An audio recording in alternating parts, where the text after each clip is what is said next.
Eu queria que você abrisse a palavra do Senhor. Nós vamos falar hoje sobre o livro de Mateus, capítulo 24. Mas eu queria trazer aqui rapidamente uma explanação sobre o que o mestre, o Hermes, falou sobre as semanas de Daniel. Porque é interessante, irmãos, porque as semanas de Daniel apontam justamente para todas as coisas agora, nesse tempo que estamos vivendo, amém? Então eu queria que você abrisse lá em 1 Daniel, capítulo 9. Vamos ler apenas 2 versículos. Eu não vou aqui trazer palavras sobre semana, mas eu vou só dar uma explanação para você entender melhor. Daniel, capítulo 9, versículo 23 a 25, diz assim: no princípio das tuas súplicas saiu a declarar-la a ti, que és muito amado, quando considera a mensagem e entende a visão. 70 semanas estão determinadas sobre o teu povo, sobre a tua santa cidade, para fazer cessar a transgressão e dar fim aos pecados, para expiar a iniquidade e trazer justiça eterna, para selar a visão e a profecia, e para ungir os santos do santo. Sabe, entende? Essa foi uma pergunta que o anjo perguntou, o Senhor perguntou para Daniel. Tu entende o que eu estou te dizendo sobre as 70 semanas? Aí ele passa a falar com Daniel e diz assim, olha, versículo 25: sabe, entende, desde a saída da ordem para a restauração e para edificar Jerusalém, ungindo, e o príncipe, 7 semanas e 62 semanas, as praças e os muros reedificarão, mas em tempos angustiosos. A gente vê que lá em Esdras fala da saída do povo, dos judeus, para edificar o templo. Esdras 1:3, você vai ler isso. E depois nós podemos ver já no livro de Neemias, depois de 80 anos, Deus chamou Neemias para edificar verdadeiramente e mostrar o que precisava ser feito para o restante. Olha só o que é que diz aqui. Após 80 anos da saída de Zorobabel,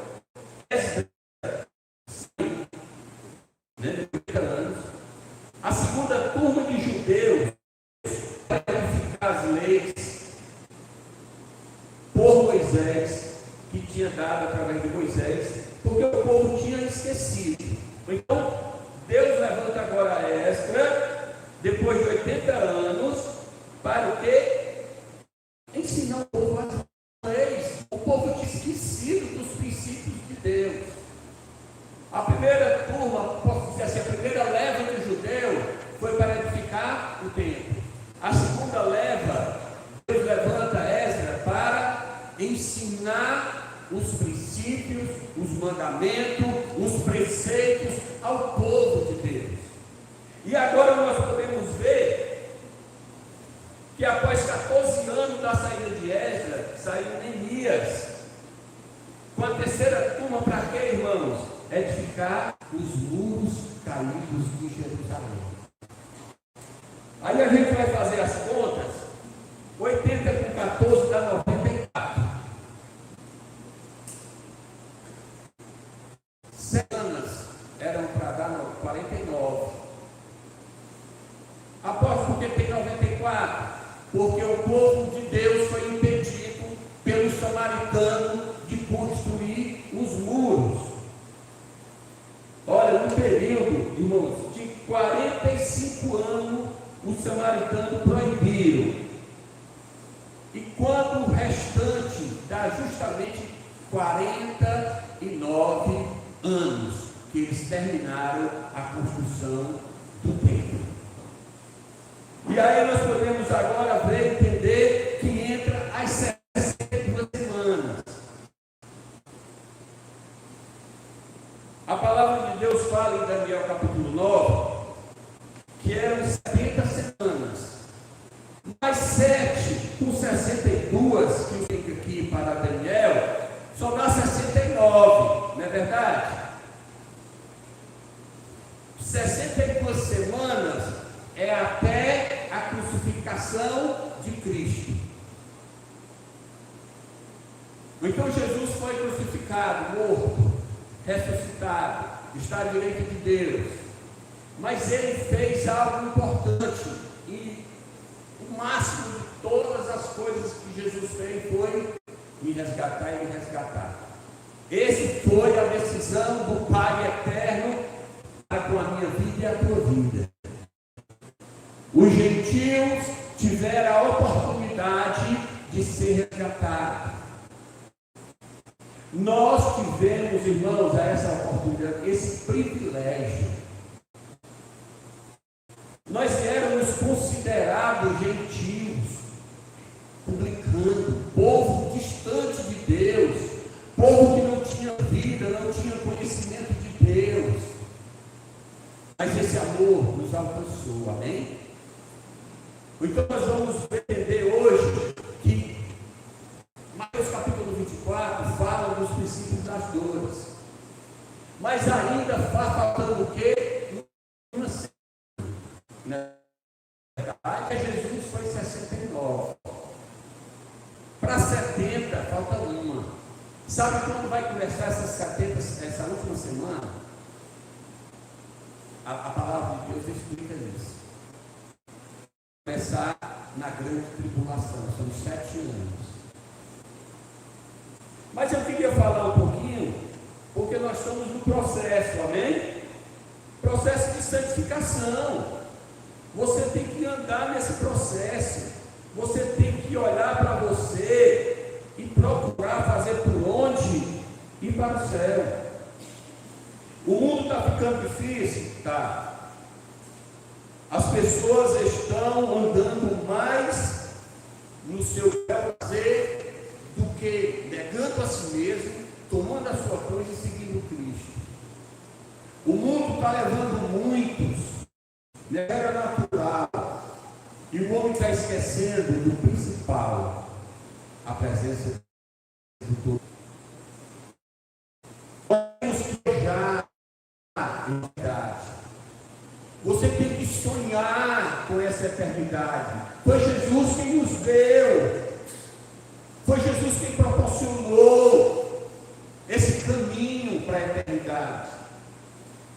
Agora, se eu não almejo o céu, a minha morada eterna, a minha presença na presença do Todo-Poderoso, a minha vida rendida diante do Todo-Poderoso, eu vou ficar aqui nessa esfera. Aonde o mundo vai me conduzir, aonde o mundo vai me levar, numa visão natural, sem perceber. Porque a visão natural, ele não consegue atingir as coisas espirituais que o inimigo está fazendo, irmãos.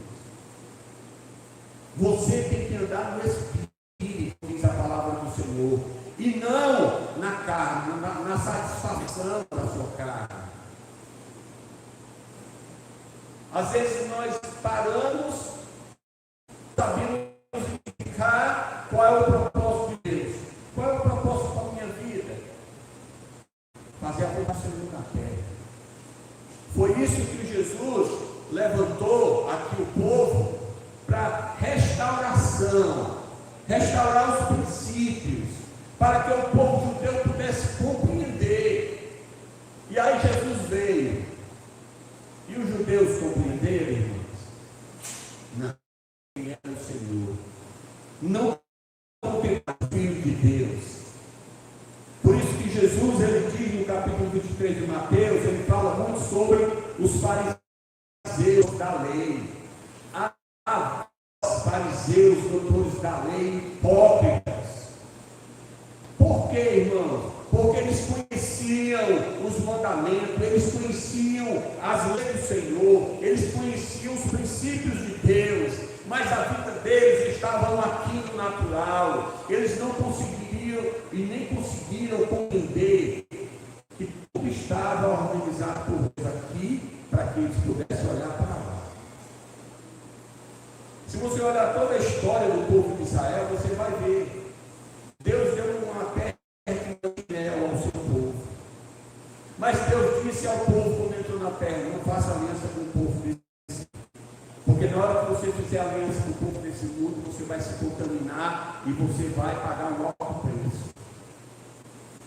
E o povo de Israel começou a fazer aliança com o povo da terra. No lugar de destruir o inimigo, estava aliançando-se com o inimigo. Nós precisamos, nesses últimos tempos, vigiar, orar, para saber com quem nós estamos andando, irmão. Não é você, não é luz, você é luz para brilhar em todos os lugares. E você tem que ir aonde as trevas estão, porque na hora que você chega, as trevas desaparecem. Mas você não pode ficar ofuscado com o brilho da glória de Deus, não. Aonde você chegar, você tem que ser luz, você tem que ser vida de Deus, você tem que ter expressão de transformação. Então nós estamos vivendo tempos difíceis, mas a palavra de Deus nos direciona para isso. É o que nós vamos ver, os acontecimentos que está acontecendo hoje em dia. Então eu queria que você abrisse aí no livro de Mateus, capítulo 24. O título diz, o sermão profético, o princípio das dores. Já é o princípio. Por que esse sermão profético? Porque a porta vai acontecer. Porque Jesus já expressou aqui os fatos, os acontecimentos que vão se manifestar nestes últimos tempos. Diz a palavra do Senhor: Jesus ia se retirando do templo, quando se aproximaram dele os seus discípulos para lhe mostrarem a estrutura do templo. Ele, porém, lhe perguntou: não vede tudo isso? Em verdade vos digo que não ficará aqui pedra sobre pedra que não seja derribada. Estando ele assentado no Monte das Oliveiras, aproximou-se dele os discípulos em particular e lhe pediram: dize-nos, quando acontecerão essas coisas? E que sinais haverá na tua vida e dos fins dos tempos? Respondeu Jesus: acautelai-vos, ninguém vos engane. Ou melhor, vigiai, para que ninguém tire você do lugar posicionado de Deus. Amém? Pois muitos virão em meu nome, dizendo: eu sou o Cristo. Enganarão a muitos. Ouvireis de guerra e rumores de guerra. Você já ouviu falar sobre guerra? Eu não sei se o Edson. Veja algumas coisas dos acontecimentos hoje. Guerra. O que está acontecendo de guerra no mundo? Quais são as guerras que estão sendo preparadas para o acontecimento? Temos uma aqui muito grande, a Ucrânia e a Rússia. Imagine, irmãos, uma cidade onde o povo está se escondendo com medo de morrer, onde as bombas estão caindo direto. A gente vê agora a última, agora está enviando navios de guerra para ajudar o Japão. Ou melhor, vai acontecer uma guerra? Será? Se é a terceira guerra mundial? Mas a palavra de Deus diz, ainda não é o fim. Então, você está ouvindo de guerra e rumores de guerra, alarmes, tais coisas devem acontecer, mas ainda não é o fim. Nação se levantará contra a nação, reino contra reino. Interessante que a Rússia dias pediu os dias de paz, por causa que era o Natal lá, então tinha que ter paz. Depois de passar o dia de Natal, foi guerra. É uma paz que não é paz. Porque uma guerra é uma guerra para destruição. Não existe paz no meio de uma guerra. Então, amados, nós estamos em tempos de guerra. Nação se levantará contra nação, reino contra reino.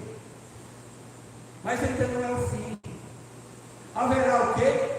Fome. Tem alguma coisa sobre fome aí?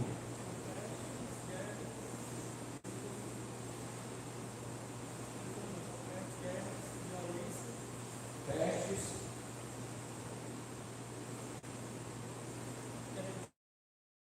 Estão correndo. Faminta. Aqui no nosso interior, passando fome, num país rico. Mas Jesus disse: não, vocês sempre terão pobre no meio da terra. Sempre haverá o pobre. Mas fome, aonde muitos existe, tem muito, e outros tem nada. A desigualdade ali, não existe amor, não existe verdadeiramente amor ao próximo, para dizer eu preciso repartir, eu preciso ajudar, eu preciso colaborar. Hoje os homens que têm mais dinheiro na terra estão ambicionando ficar mais ricos. Eles não querem matar a fome de ninguém não, irmãos. Eles estão criando pestes para ganhar dinheiro. Você acha que essa peste que surgiu não foi fabricada do interesse dos homens? Estava tudo preparado, irmãos. É só você estudar, é só você ver. A melhor indústria farmacêutica é o que ganha mais dinheiro por causa de medicamentos. Ele inventa o medicamento, o remédio, para solucionar um problema que eles mesmos criaram. De Deus, ok? Mas apóstolo, passar fome é propósito de Deus? Está escrito: haverá fome, pestes, terremoto em vários lugares. Aqui no Brasil está tendo terremoto, só que está acontecendo no alto mar. Aqui é pouco tremor. Mas, irmãos, está tendo terremoto em vários lugares do mundo. Nós podemos ver vulcões sendo ativados. Esse maior vulcão do mundo, Yellowstone, nos Estados Unidos, está sendo ativado. Lá no Havaí, ele já está ativado. E o que é isso, irmãos? A terra está clamando. A terra está ativada para os últimos tempos. Agora eu pergunto para você, igreja: você está preparado para passar por situações difíceis? Eu não posso pregar aqui, tudo é bom, tudo é uma beleza. Jesus já não vai deixar você passar por tribulação. Está escrito, Ele vai lhe sustentar, mas você vai passar a prova. Mas eu tenho uma pergunta mais com ênfase: você está disposto a ir até a morte? É duro? É, mas é a realidade. A palavra de Deus diz: aquele que for fiel até o fim, até a morte, ganhará a coroa da vida. Nós precisamos estar preparados para tudo, irmãos. Embora que, falando aqui sobre o arrebatamento, antes da grande tribulação, se manifestará o Filho de Deus para levar a sua igreja. Aleluia! A igreja vai ser arrebatada.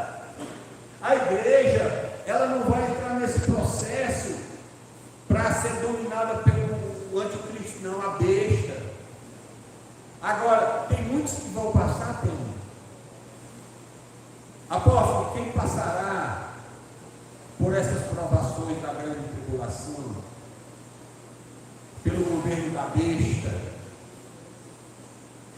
Eu vou falar sobre isso, ou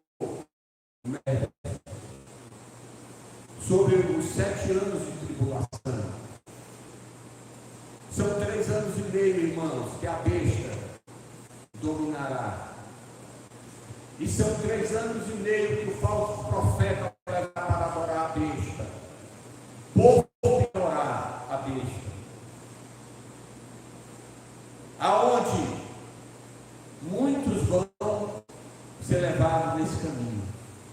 Quem será conduzido por esse caminho da tribulação? Aqueles que deixaram a sua mente paralisada nessa terra. Aqueles que vacilaram e não vigiaram, não buscaram, não se dobraram verdadeiramente para buscar a presença do Senhor, não obedeceram os princípios da sua palavra. Tudo é fácil, tudo é beleza, tudo é curtição. Eu já estou salvo, eu posso fazer o que eu quero. Uma vez, irmãos, eu tinha uma loja lá no centro e tinha um rapaz lá que ele era desviado. E aí eu cheguei lá com ele, comecei a conversar com ele e ele disse: rapaz, é o seguinte, uma vez eu já aceitei Jesus. Eu era de uma igreja determinada, eu aceitei Jesus, mas lá poderia beber, não tinha problema, bebida, beber. Eu falo mesmo, eu aceitei Jesus, não posso fazer o que eu quero. Eu digo: você está enganado, e o diabo está me enganando mais. Porque você está descendo a sepultura e o diabo não está deixando você ver. A palavra de Deus diz: aquele que confessa o seu pecado deixa. Não é continuar no pecado, não é continuar naufragando no lamaçal de morte. Então nós, como cristãos, irmãos, precisamos ter a vida de Deus em nós. As pessoas precisam ver lá no mundo quem nós somos aqui. Não dentro da igreja, viu? Nós somos luz. Você, onde você está, você é luz. Você não pode ficar ofuscado no mundo, não. O mundo tem que olhar e dizer: opa, tu é diferente. O que é que tem em ti que tem um brilho? Algo diferente em ti. Aí você vai ter a oportunidade. Como eu tenho uma oportunidade. Quando eu tinha uma loja lá no centro, eu tive o propósito do Senhor de falar de Jesus. Eu entrava e saía falando de Jesus. E as pessoas todas diziam assim: mas eu sei porquê, eu vim aqui te visitar. Eu digo: eu sei porquê. E às vezes eu não trabalhava, só pregava. Então, eu quero dizer para você e motivar você, que você seja luz para brilhar no meio dessas trevas. Que o mundo jaz no maligno. As trevas cobrem a terra. Mas no meio dessas trevas existe um brilho de pessoas que gloriam ao Senhor.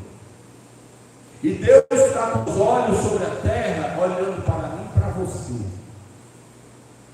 Porque Ele quer lhe usar, Ele quer me usar, Ele quer nos usar como luz, como sal da terra. Dias cada dia mais difíceis. Às vezes as pessoas olham e vê o mundo como algo bem normal. Mas é porque muitas vezes está conformada com essa terra. Nós precisamos olhar para essa terra com os olhos de misericórdia, como Jesus fez com a terra quando Ele veio. Olhou para nós com olhos de misericórdia e nos deu a oportunidade de salvação. Nós, como povo de Deus, precisamos olhar para o mundo com os olhos de misericórdia, sabendo que o mundo precisa de salvação. Muitos estão descendo para o inferno sem conhecimento de Deus. E às vezes Deus coloca pessoas bem de lado, do nosso lado, precisando de uma palavra, precisando de uma direção, e nós nos tornamos agentes secretos de Jesus. oculta a verdade de Deus dentro de nós, e não expressamos, e somos vida de Deus para salvar a terra. Então eu quero motivar você, aonde você estiver, deixa Jesus te usar, amém? Deixa Jesus fluir. Então haverá terremoto em alguns lugares. Todas essas coisas, porém, são o princípio das outras. É o que você sabe quando você leva um cortezinho que vem naquela coisinha, né? Depois você passa um meteoritezinho, a dor vai tomando devagarzinho. São só os princípios. Dói, mas depois vem o refrigério de Jesus. Porque Jesus não vai nos dar prova além do que venhamos suportar. Ele não permite. Eu vou dar só um exemplo de um homem que recebeu uma prova que Deus não permitiu além do limite dele. Jó, uma provazinha tão pequenininha, né? Ele não deixou que a prova de Jó fosse além dos limites de Jó, porque ele conhecia Jó, ele conhece você, ele sabe o tamanho do seu limite. Ele não vai permitir que as provações passem do seu limite, amém? Antes ele dará o escape, antes ele trará você de volta, como ele fez com Jó. O diabo queria ceifar Jó, Satanás queria, e começou a ginga de Satanás. Tu tem abençoado muito Jó, tu tem prosperado ele, tira tudo que ele tem para tu ver como ele vai te blasfemar. Aí Deus disse: vai, Satanás, mexe lá com ele. Aí o diabo veio com a fúria, tirou tudo que Jó tinha, roubaram os bens de Jó, levou os filhos de Jó. Aí Satanás foi de novo, e Deus disse: tem visto que você é com Jó? Também, com a saúde daquele homem, toca na carne dele para ver como ele vai se relacionar. A primeira ele viu que ele não podia, que Jó foi perseverante. E na segunda, ele veio, irmãos, para detonar a vida de Jó. Mas Deus disse algo muito importante, e eu quero que você guarde no seu coração: Satanás, eu te dou permissão de tocar na carne de Jó, mas na alma dele tu não toca, porque ele é meu, ele pertence a mim. E Satanás veio com fúria e trouxe uma lepra sobre a vida de Jó. A Bíblia diz que ele se coçava com caco de telha. Ainda tinha uma mulher que dizia: tu está doido, amaldiçoa teu Deus e morre, que é melhor para ti. E Jó lá disse: mulher, tu fala que não é nessa, tu não sabe de nada. E Jó ficou fiel. Aí não tinha outra coisa, o cara começa a usar os amigos para interferir no projeto de Deus na vida dele. Mas Jó foi fiel. E quando Deus olhou o tempo certo, e Deus disse: sai, Satanás, pode deixar meu servo. E Deus abençoou a vida de Jó mais do que ele tinha, mais do que era. Por quê? Porque ele foi fiel. Então, nós passamos por luta, vamos passar por prova, vamos passar por muitos, irmãos. Eu não vou lhe dar aqui melzinho na chupeta para você dizer assim: está muito bom, o negócio aqui está doido demais. Não, se prepare, que a cada dia que se passa, o dia do arrebatamento, as provas vêm, as lutas vêm, mas você precisa permanecer nele, porque para ele, por ele, são todas as coisas. Você precisa ser fiel. Não negocie o seu chamado. Seja luz onde você está. Porque às vezes, irmãos, o mundo diz para você: olha, faça só assim, não faça assim não, porque senão tu vai conotar uma visão diferente. Tu tem que ser parecido com esses aqui. Não, você tem que ser diferente mesmo. Você tem que ser luz, você tem que brilhar, você tem que dizer quem você é. Eu sou filho de Deus, eu sou filho do Altíssimo. Nada pode me tirar desse lugar que Deus me colocou. Porque a palavra de Deus diz: submeter-vos a Deus, resistir ao diabo, aí ele vai fugir de você. Essa é a diferença do cristão. Cristão quer dizer pequenos Cristo. Tem muita gente sendo evangélico aí, mas não cristão. Porque cristão é ser pequenos Cristo, ser exemplo de que você testemunha de quem ele é na terra. Aleluia! Glória a Deus! E continuando aqui, é o princípio das dores. Então vos hão de entregar para seres atormentado. Meu irmão, olha só, segura aí. E vos matarão. Eu dizendo que você vai morrer. Você vai passar por lutas e provas. Por isso que a palavra de Deus diz que aquele que for fiel até a morte ganhará a coroa da vida. Irmãos, eu sempre gosto de falar e olhar para os apóstolos que Jesus levantou quando estava aqui na terra. Os apóstolos tinham tudo para viver uma vida de regalia, não tinha? Porque Deus usava ele com poder, com graça. Aonde ele chegava, se manifestava a graça do Senhor. As pessoas contribuíam, nunca houve fome, nem faltava nada para os apóstolos. Mas a missão dele não era por aquelas coisas naturais. A vontade dos apóstolos era fazer a vontade do Senhor. E porque ele fazia a vontade de Deus, eles eram perseguidos. Os governantes olhavam para ele e via que eles estavam salvando a terra, tirando as pessoas da morte para a vida, e não gostaram. A gente vê a história da igreja, a gente vê muitos cristãos que foram lançados num poste e queimados vivos. Olhe para a história da igreja. A perseguição veio, muitos morreram. Pedro disse: não importa do jeito que mexe, não importa nem de cabeça para baixo, para morrer de cabeça para baixo, nessa cruz. Por que, irmãos? Porque algo especial existia dentro da vida dos apóstolos, a vida de Deus. Quando Jesus ascendeu ao céu, ele disse assim: meu Pai não vos deixará órfão, mas enviará o Espírito Santo que estará convosco, não só um dia, todos os dias, até a consumação do século.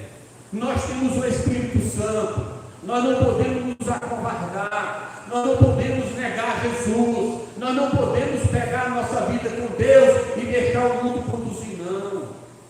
Você tem que ser diferente, nós precisamos ser diferentes, nós precisamos estar nesse lugar, na dispensação da graça. Nós precisamos ser como Paulo. Paulo diz: combati o bom combate, terminei a carreira, mas eu guardei a fé. Seja valente, seja decidido. Ah, apóstolo, mas porque o negócio é tão difícil. Se você olhar para o mundo, as coisas vão ficar difíceis para você. E você não vai conseguir superar as dificuldades da terra. Olha para ele. Jesus faz tudo, superar tudo no seu. Se o negócio está ruim, e passando provação, vai glorificando a Deus, que essas provações Deus vai dando escape, Deus vai trazendo refrigério, Deus vai te levando para um novo horizonte. Mas nós, quero dizer que nós estamos andando para os finais dos tempos. Nós estamos para entrar na última semana de Daniel. É o princípio das dores, irmãos. Mas não queira entrar na última semana, que é a grande tribulação, não. Não queira ficar nesse processo, aonde a besta dominará, aonde o falso profeta governará. que vai ser difícil. E Jesus, ele vem antes. Ele vem arrebatar a igreja. Ele disse: eu vou para o Pai e um dia eu voltarei para buscar aqueles que são meus. Você precisa ser de Jesus. Você não precisa ser conformado metade de Jesus, metade do mundo. Você tem que ter sua vida em Cristo, decidida dele. Eu sou dele, para ele e por ele, e acabou-se. Deus quer fazer coisas grandes através da tua vida nessa terra. Deus quer te levantar, irmão, como um museu. Você acha que o Senhor levantou os apóstolos com autoridade? E nesses últimos tempos, Deus quer nos usar com autoridade. Aonde você estiver. Eu costumo dizer que pregar o Evangelho, anunciar Cristo, é você olhar para as pessoas e demonstrar que você ama ela. Que amor é esse? Ama teus inimigos? É fácil? É não. Amar o inimigo é difícil. Mas Jesus mandou. Se teu inimigo te fizer andar uma milha, anda logo duas. Se te pedir a capa, dá logo a túnica. Mas você precisa expressar que você é de Deus, que você é diferente.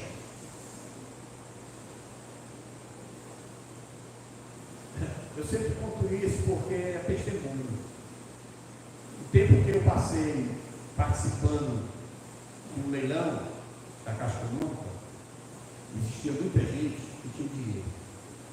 Então aqueles orgulhosos que achavam que tinha muito dinheiro, olhava para mim, e como teve até um dia que um deles chegou para mim e disse: ô pastor, eu era conhecido como pastor, porque onde eu chegava pregava. Então todo mundo sabia que eu era pastor. Eu não fui me esconder, não. Eu era o que era em Cristo. E aí um deles chegou e disse: ei, pastor, teu lugar é na igreja. Eu disse: mas Deus me colocou aqui dentro para ser luz. E acabou-se. E se ele me deu condição de estar aqui, é porque eu estou aqui, e que ele me colocou aqui, eu vou ficar aqui, e acabou-se. E eu calei ele. Mas por que, irmãos? Porque o mundo às vezes quer nos calar, quer tentar nos inibir para apagar a luz que há em nós. Mas a luz que há em nós não pode ser ofuscada, amém? Você tem que brilhar cada vez mais. É como a brasa dentro do braseiro. Se ela sai, ela fica ofuscada e vai se apagando até morrer. Mas quando a brasa está dentro do braseiro, ela cada vez pega mais fogo, cada vez mais brilha, amém? Continuando. Sereis odiados de todas as nações por causa do meu nome. Você vai ter pessoas que não vão gostar de você. Isso aí está escrito. As pessoas vão olhar para você muitas vezes e dizer: ixi, é crente, ixi. Vão querer lhe odiar, porque você é diferente, porque você tem a vida de Deus, porque dentro de você existe vida e vida com abundância. Nesse tempo, muitos se escandalizarão, trair-se-ão mutuamente e odiarão uns aos outros. Meu Deus, olha só, os escândalos estão surgindo. A gente vê muitos escândalos de pessoas que se diz que é cristãos, só que são evangélicos, promovendo escândalos para que Jesus não seja glorificado. Nós temos visto muitos irmãos. Temos aí muita gente aí, até cantor famoso, que voltou para trás para satisfazer a vontade do ego, da carne, a esfera natural, entrou nessa dimensão e esqueceu dessa. Não olha mais para o alto, só olha para o natural. A Bíblia diz assim: não olhar em mim para a direita e nem para a esquerda. Olhar para onde? Para o alto. É de lá que vem a nossa força. É de lá que vem a nossa fortaleza. É de lá que vem a nossa vitória. Jesus sempre está preparado para operar na tua vida. Sempre, sempre, sempre. Mas você precisa olhar para a palavra, viver a palavra, obedecer a palavra. Não é para viver o que o homem diz, é para viver o que a palavra diz. Jeremias 17 diz: maldito o homem que confia no outro homem e faz do seu braço a sua força. Antes você tem que confiar no Senhor. É Deus que está contando os teus dias na terra. É o Senhor que está escrevendo a tua história nessa terra. Mas nessa história você precisa discernir: Senhor, qual a direção? Senhor, o rumo, me direciona, porque eu não estou aqui, Senhor. E agora? Para onde eu vou? Aí você tem que ter discernimento. E é só pelo Espírito que você vai saber o seu destino. Senão você vai ficar o quê? Mergulhado. Maria vai para o azul. Vamos para cá. Vamos para cá. E não toma decisão de posicionamento em Deus. Amém? E muitos estão indo. Muitos estão aí, odiando-se uns aos outros, condenando os outros, dizendo que só ele é o certo, que ele não faz nada de errado.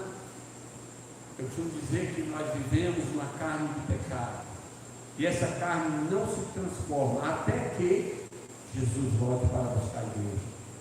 Em Tessalonicenses, a palavra de Deus diz que aqueles que tiverem Cristo receberão um corpo incorruptível e encontrará o Senhor nos ares. Para quê? Para as bodas do Cordeiro, para a grande festa. Nós somos a noiva de Cristo. A noiva precisa estar ataviada, bem preparada, cheirosa. Se a noiva não estiver preparada, vai fazer como as nécias, as virgens nécias. As prudentes foram para as bodas, mas as nécias ficaram. E depois que começou a festa, lá vem as nécias com azeite. Senhor, lá estamos nós, chegamos. Da onde? Eu não vos conheço. Aparta de mim a voz que praticais a iniquidade. Irmãos, a palavra é muito séria. A palavra ela precisa ser conhecida nos nossos olhos, dentro de nós, no nosso coração. Deus disse algo para Daniel. Eu queria até já terminar. Nós ainda temos Santa Ceia.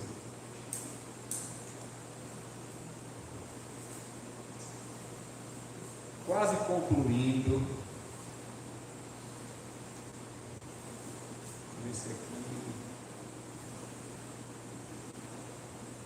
Olha, Daniel 9:27 diz assim, ó: ele confirmará uma aliança com muitos por uma semana, mas na metade da semana fará cessar o sacrifício e as ofertas, e sobre a asa das abominações virá o assolador e a destruição determinada, a qual será derramada sobre o assolador. Fala da última semana. Essa última semana que será manifesta aqui sobre a grande tribulação. E sobre o fim, se você ler Daniel 12, diz assim, ó: bem-aventurado que espera e chega até 1335 dias. Tu, porém, vai até que chegue o fim. Tu repousará no fim dos teus dias e te levantará para receber a tua herança. Então o Senhor estava dizendo para Daniel: ser fiel até o fim, seja perseverante até o fim, porque no fim tu se levantará para receber a tua herança. Qual é a sua herança? Qual é a nossa herança? A coroa da vida. Está lá separado. Deus está preparando a nossa coroa, irmãos. Como é que nós vamos nos ataviar, preparar para casar com o noivo, se nós estivermos só aqui, nessa esfera natural, observando só as coisas naturais, e não as lá de cima. A Bíblia diz assim: buscai primeiro o quê? Meu reino. É buscar primeiro o que tu quer, o que tu deseja, o que teu coração pede? Não. Primeiro o reino dos céus. Primeiro o reino de Deus. E as demais coisas será acrescentada. Agrada-te do Senhor. Agradar o Senhor é obedecer. Agradar o Senhor é submeter aos princípios que Ele ordenou, que nós possamos viver esses princípios, para que Ele possa satisfazer o desejo do nosso coração. Enquanto estamos nessa terra, enquanto você está nesse mundo, você precisa verdadeiramente ser o reflexo da glória de Deus para o mundo. Passe por esses processos do princípio das dores, porque a gente olha para o mundo e a gente vê o mundo ficando difícil, e vai ficar difícil mesmo, mas você precisa estar preparado, amém?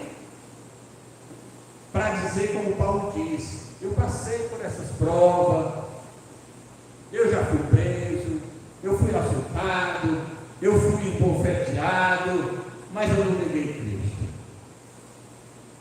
Eu morri, mas guardei a minha fé.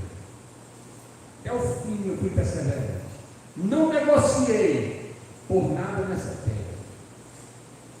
Porque o mundo, irmãos, nós temos um inimigo que ele vai tentar nos tirar daqui, para nos mostrar aqui, e aqui ele vai começar a mostrar as belezas, entre aspas, como ele fez com Jesus, o reino, o resplendor dessa terra, para que você possa ficar só aqui. Porque na hora que você fica só aqui, você perdeu a batalha.